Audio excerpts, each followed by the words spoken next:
Welcome to our February Board of Education meeting. Please rise for the Pledge of Allegiance. I pledge allegiance to the flag of the United States of America and to the republic for which it stands, one nation, under God, indivisible, with liberty and justice for all. A little Bryant. Here. Judy Boucher. She's sick. Scott Latham. Here. John Green. Here. Brian Tobin. In the event of emergency, visitors are advised that they may exit this room through the one side door which leads directly into the parking lot. In the event of emergency, please do not attempt to leave in your automobiles, since this may cause traffic problems and block incoming emergency vehicles. Thank you. Here we are, February already. Our first hearing of visitors, we request that questions and comments be kept to agenda items only. You ladies want to address the board at this time? Okay. That brings us to our consent agenda, which is the approval of our minutes of our regular board meeting, January 27th. Our financial matters, which are our bills, our treasury report. The treasurer's report will be next month because of the holiday break and things like that. So then we should remove B2 from there, right? I'm sorry? The treasurer's report should, so B2 shouldn't be under this then. Well, it says the January will be in the March meeting. Right? Did I not print out the right? Yeah, we'll grab the one next. Well, I always do the one that was sent to us. That's what I was going by. Is this different than the one that we were sent the other day? It should be. No, it's not there. This is what, Yeah. Oh, wait a minute. no, this is what I printed out from the update. It doesn't, it says the board may seek a Okay. motion, so, Okay, I'm sorry. Then that one. well, my notes are on that one though. I'm sorry. That might be the only thing, because I was waiting to hear if we were going to be able to provide it or not. Okay, so our financial matters that we're going to take care of is the bills, not the treasurer's report, the monthly budget status report, transfers, the extra classroom activity fund, some contracted services, the CSEs. In the contracted services, what is the Da Vinci Education and Research LLC? Do we know what that might be? That's, I think, a vendor that we use with special ed Yeah, department. We've used them in the past. they're used for some of our, they're used to provide services for some of our students that are not located in district, if I remember correctly. Right. Sure, but I know it's one of their contracts. Okay, just What are we choreographing? the musical. I'm guessing that's. Yeah, that's those are usually- two different, they should be separated by Right. line. They're two different, Anita Boyer is the choreographer for the musical. Good. We have contracted, we have a contract with her. So it should read Da Vinci Education and Research LLC, that's one contract. Anita Boyer, choreographer, that's one contract, two different contracts. And then the Riverhead School District Yes. Health Services contract for students that are attending St. John's and the Peconic Community School. We have 12 students there. Is there a motion to accept the consent agenda? So moved. Second. Any questions, comments? All in favor? Aye. Old business. Do you have any old business? Dr. Moore, no, right? No, Okay, Superintendents Report. we've had our first two waves of bringing students back, and, I've been in classrooms the last couple of days, both 7th and 12th grades up here, and, there's a clear energy in the building that has been lacking all year, which is really nice to see. I've had a chance to speak to a lot of kids. It's still different because we're sitting behind shields, so it's really not, it's a return towards normalcy, not a return to normalcy, because we're wearing masks and we're sitting in shields. I sat in one today for a 7th grade class. I'm bigger than your average 7th grader, but I was still able to fit in the shield with my computer during a classroom observation, and interact with my group in a breakout session, some of whom were in the class, one of whom was not. So all in all, things are going well. That really is a result of, our facilities guys, our custodial guys, our administrative team. They did a tremendous amount of work to make sure things would be spaced and set up and screened and shielded. And then our kids and our teachers on a daily basis are really doing a nice job. Our numbers continue to come down in the county. More people continue to get vaccinated, and hopefully this will be the surge. Our third wave will be on Monday, and then a week from Monday we will have all of our students in. Our phenomenon when it comes to returning students and remote students, we gave every student in the high school a choice to go remote at that time. We even also gave them a choice to come back probably sooner than we normally would, because we felt that we were changing structure and we didn't want to, we're trying to be as flexible as possible. We have less kids that will be on full remote instruction once we return everybody than we had prior to returning kids. So our numbers different than many of the surrounding districts that have done this already, because I reached out to many of them before we did it, and they all told me there was a very slight increase in students that were full remote. Nothing that would really keep them from doing it. So that's what we kind of expected. What we saw was we have about 11 students that decided to come off of full remote and come into school live. So we were in the 60s, when we came back from the December break, and we are now in the low 50s with our remote. So really positive, and again, the credit goes to the people that are doing the work on a daily basis. Can the students that are remote, they can come back now at the beginning of the fourth quarter? Because the third quarter's already... What we offered to them was they could come back with their class. Right. So but if- for instance, the groups that are the four grade levels that are still to come back, or the two that came back Monday, you could have come back with them even though the third quarter was started. Right. But now that if they Now don't do they that, would- then they have yes. to wait until the fourth quarter. Now they would wait till the end of the quarter. They would notify us 2 weeks before. We would make sure that all of the accommodations are set up for them to have desks, shields, the whole deal, and then we would return them. I think there was one incident where we had everything set up a few days before the end of the quarter. We let them come back. And we have space if the students that are doing it remote want to come back. Yes. We have a very low number of kids that will be on remote. Out of the 435 students in this building, give or take a couple, I think there's going to be 50 or 51 on remote. Out of our 750 some odd students, we have about 61 or 62 on remote in the entire district. I think it was about 8% the last time I did the numbers, which is significantly lower. One of the superintendents put out a request for remote numbers, for full remote numbers, and they ranged from right around us, probably 7 or 8% being the lowest, up to 45% in some districts. And then there are districts that have been out every other week, so there's kids that have just stayed out. So Does Lisa, is she keeping track, or do we have any anecdotal idea?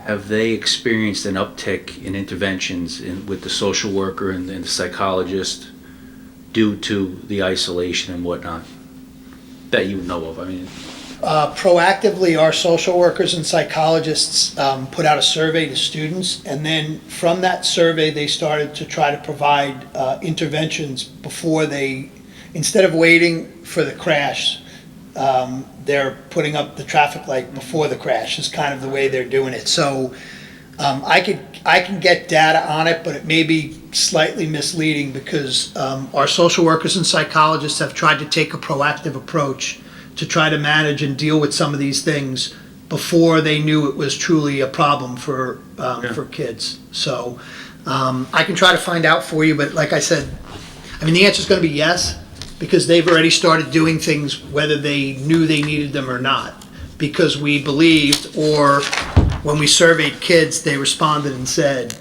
I feel lonely, and there's a lot of literature out there about it. So I'll try to look in to see if I have some more finite information I'm just for you. curious. That's a good point. Yeah. Especially in light of the surrounding, what happened Mhm. in the surrounding districts, yeah. Yeah. Yep. So, thank you. Can you let us know what is the, or when is the high school musical, and what are they doing? You want to just maybe give us a... High School Musical is in May. Oh, it's going to be May, okay. They are practicing already. I've been in to see them a couple times. They purchased a High School Musical that is distanced. I approached them with Matt's idea. We talked about it. They said they may want to do that. Then I went through all the scenarios that we would follow, which were similar to the Section 11 DOH sports ones. I have kind of mixed feelings on it. Like, I equate the musical they're doing to be similar to like track. They're in the same space, but they're not in the same space, not like wrestling, So track, they don't test kids daily. They're not required to. They don't believe that it's a high risk of getting COVID. The distanced musical that they are doing, I don't think there's a high risk for getting COVID. So I did have a great conversation with them. Myself and Mr. Rush met with them. They haven't really finalized whether they do want to do it or not. The one thing that they did tell me is that it will not change really what their product will be or what it will look like. So they're not going to go from a socially distanced musical that they purchased and that they're putting in place to one that's not socially distanced, whether we test or not. So I don't know if we will be testing. We did have a couple kids that are in the musical ask to test when we started our sports testing. Their parents said, I'd feel more comfortable, so we tested them. We're trying to accommodate and make everybody feel as safe and as comfortable as we possibly can. The musical is in May. Okay, I wasn't sure when it was. We're looking at the possibility. I'm hoping in May it is really a much nicer scenario than we have. Depends on how many can gather, right? I would love to be able to have partial live audiences. They do a number of shows, and they do not have a tremendous number of kids. And they have a good number, but we have a really big facility here. So I'm hoping that we can work out a way where we can section off areas for families and have a certain number of families at each show so that these kids can have their families in to watch and enjoy their performance. And, and I've spoken with them about that already. We didn't really want to fully let the cat out of the bag yet, but I can tell you that now that our numbers are half of what they were when I first had this conversation, I feel a lot more comfortable that we'll be able to do some of that. And, that is the way that we're moving in society. Even sporting events is letting in a certain percentage of people to come watch. So that's the hope. And I'm sure they're going to put on a great show. Are the requirements for, this is so weird, the fall and spring sports seasons the same as they just were for the winter season as far as testing is concerned, even though they're outside sports? High-risk sports will have to test once a week, yes. And are these all high-risk sports No. that we're having? No, a number of them are not. What in the fall area, what would be considered high-risk sports? I'm just curious as to, I know that in the fall sports, football is a high-risk sport. and we don't host that, so that's not an issue. I think cheerleading is, but I don't know if we even have cheer. I'd have to get you exactly what that is. Okay, so we don't necessarily have the same procedures for our We would have the same fall procedure. students. They don't have to be tested weekly, like, And The only basketball kids just if they're a high-risk sport, we would have to test them weekly. If we don't have any high-risk sports, we would not be testing weekly. okay. We would be testing kids, like, even though we don't, the way Section 11 decided that it would be done is everybody tests their own children. So for instance, we're testing the girls' basketball students From Southold, before they go there, yeah. before they go to Greenport. Right. Greenport, Marlon and I, the superintendent of Greenport and I spoke, they're testing the same day and time so that our kids are both being tested and covered at the same time. But we're testing our wrestling students, our student athletes, then they go over to Mattituck. Right. We'll be, if lacrosse is a sport, we'll test that for the spring. And so it's possible that we may not even have a high-risk sport on site, and we still may need to do some testing because our students will participate in a high-risk sport at one of our neighboring schools. I don't have that detail in front of me now, and I don't want to give you the wrong No, information. that's okay. so. Will fans be able to attend outside sporting events since they're outside? There is a very spirited debate in Section 11. I believe I was told that they had a 2-hour conversation about it at the last meeting and nothing was decided. Okay. My hope is that they will. my hope is that they safely will be able to come and watch, the kids. And then, we'll get tasked with figuring out how to do that safely, which we'll do. We've kind of been doing this all year long, so we'll manage that. But we haven't been given a decision, but it is definitely up as a topic of discussion with Section 11. Good. Thank you. Fall sports starts now, today, this Fall week, sports right? start Monday. Oh, Monday, okay. We had I think our last boys basketball game was today. Okay. so And I it's think another week. March 1 is the official. Yeah, I have a week delay in my It's like a day or two gap in between, and that's And it. then we have spring sports. Okay, thank you. Okay, that brings us to personnel, but you know what? Again, the numbers are different. I don't know that it matters. On the original agenda, we had the MOA was 9.4, and on this one, it's 9.3. Does it matter? I moved it just so that it was Yeah. before the appointment. Okay. It just seemed out of order. Okay, I got it. Okay, so we have Claire Benson, medical leave of absence effective February 22nd. Leaving the district, entering the district full-time permanent is Stephen Jacobs as a custodial worker. We've got some employees entering part-time temporary as teachers, aides, and substitute teachers. And then I'll read the coaches because we always do that for our fall 2021 season, which will begin in March of 21. Yes. Boys and girls varsity cross country, Carl Himmelman. Boys and girls junior high cross country, John Palmieri. Girls varsity tennis, Mike Carver. Girls JV tennis, Ali Salmaggi. Girls junior high tennis, Alexandra Small. Boys varsity soccer, Andrew Sadowski. Boys varsity soccer assistant, Lucas Gregonis. Boys JV soccer, Rich Pisicano. Boys junior high soccer, to be determined. Girls junior high soccer, we've got Red, Pete Salerno, Alex Sinclair on the white if necessary. And then for our spring 2021 coaching, which will take place sometime in the spring, Starts in late April. late April. Boys varsity baseball, Greg Tully. Boys JV baseball, Rich Pisicano. Boys junior high baseball, Gordon Cox. Girls varsity, junior varsity, and junior high are to be determined. Boys varsity tennis, Andrew Sadowski. Boys JV tennis, Jamie Sherrill. Boys junior high tennis, Jeff Ellis. Boys and girls varsity specialty track, Joe Corrado. Boys and girls varsity specialty track, Tim McCardle. Boys JV track, Bill Heine. Girls JV track to be determined. Boys junior high track, John Palmari. And girls junior high track to be determined. And then we have additional positions for the scoreboard operators and the varsity baseball statistician. And also in the personnel, we have a memorandum of agreement with the FSA pertaining to coaching stipends, for the remainder of this school year. Is there a motion to accept the superintendent's recommendations? So moved. Second?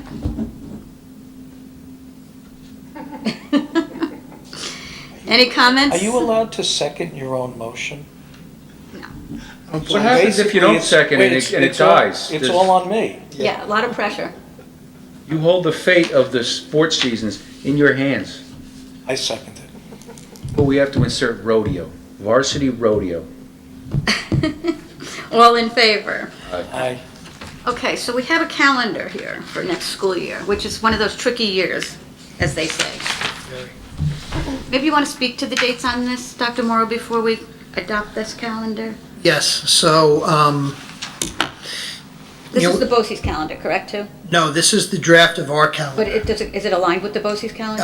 The BOCES calendar has 2 less days. Okay, but it's in line with our contract with our, It's in line with what we typically do and what the contract is. Our contract allows up to 185 days. As you can tell from this year, we needed all 185 of those days. Otherwise, we'd be giving up some vacation days between snow and COVID and everything else. So it's prudent to plan for them. The way that the calendar falls, in the first 2 weeks, we have 4 vacation days. In the first 2 full weeks of school, we have 4 vacation days. So it really puts us back to where we start early, or we have 3-day or 2-day vacations later in the year. I have serious concerns about, shortening April and December breaks, because I think kids will be out anyway, and I think educationally it would be a difficult situation. So we put our conference days end of August, and then we start right up in September. The following week, we not unfortunately, like, it is what it is. I don't mean it to sound in a bad way, but we have 3 days off because we have holidays. The week after, we have 1 day off with a holiday. And then we kind of move forward with only really, no more than 2 or 3 full weeks in a row for most of the year until we get into January. We have to take note that the students will be starting Students would be on starting. the Wednesday before Labor Day, just so folks are aware of that and families Yep. are aware of that. Okay. Yes, so the first day of school for students would be the 1st of September. Labor Day happens to come very late this year. It's the 6th, and then the 7th and 8th are Rosh Hashanah and Yom Kippur. So we are off the 6th, the 7th, and the 8th, which means that if you want to start after Labor Day, you don't start till the 9th, and then that means you need to make up 3 days over one of the holiday breaks. There's nowhere. There is, but then you're gonna have Christmas Eve and the Monday after Christmas off, and that's gonna be your holiday break. My concern is that people are gonna go away for a week like they always do, or like many people do, and kids are gonna miss 4 days of school. And that, in a typical year, and this is not one of them, that's difficult for, a high school student taking 3 AP classes to make up, or, it's a difficult scenario. So, I would rather be more traditional with our holiday breaks and start earlier. I think it benefits our kids and creates a more educational setting for them. And Juneteenth is a federal holiday? Juneteenth is now a federal holiday.